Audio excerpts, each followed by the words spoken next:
everyone. The last few weeks we've been following Jesus on his journey to the cross, haven't we? Do you remember what has happened so far? How he rode into Jerusalem on a donkey and everyone was so excited for him to be the king? How a woman poured some very expensive perfume on him, and Jesus explained that she was doing that in preparation for his death and burial. How he had the Last Supper with his disciples, and he told them that the bread and the wine were like his body and blood, broken and shed for them. How they went out to the garden and he prayed that he wouldn't have to suffer, but also that he would be able to do the will of God. How one of his own disciples betrayed him, and how all the others ran away. How Peter followed, but when they asked him, "Aren't you a follower of Jesus?" he said no, he didn't even know Jesus. How the rooster crowed, and Peter remembered that Jesus had told him that before the rooster crowed, he would have denied Jesus 3 times. The leaders who arrested Jesus decided he would have to die because he had called himself the Son of God. They put a crown of thorns on his head.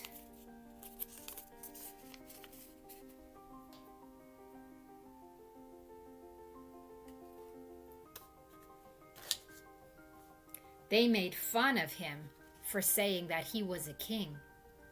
They beat him, and then they took him out to a hill where they nailed him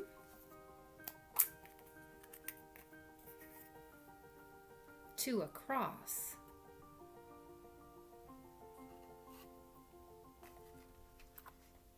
The guards who were there, they played a game, casting lots to see who would win his clothes.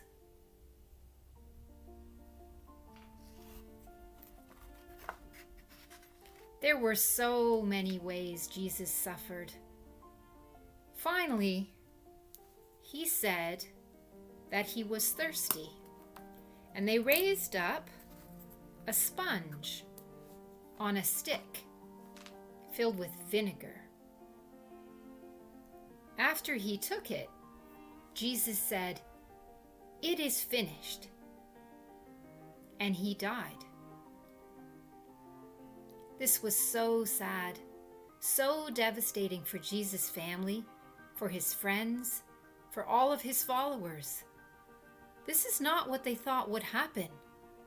It's not what they wanted to happen. But all of these things happened because they were part of God's big plan of salvation.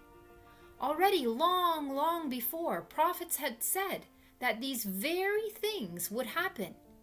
The beating, the cross, the casting of lots, the vinegar, all of them.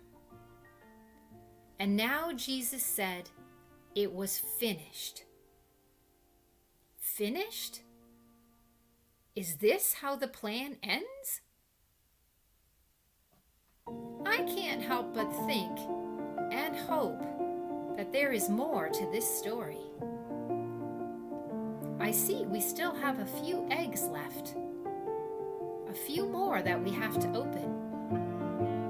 Come back next week and we'll see what happens next. For God so loved the world that he gave his one and only Son, that whoever believes in him shall not perish but have eternal life. John 3, verse 16.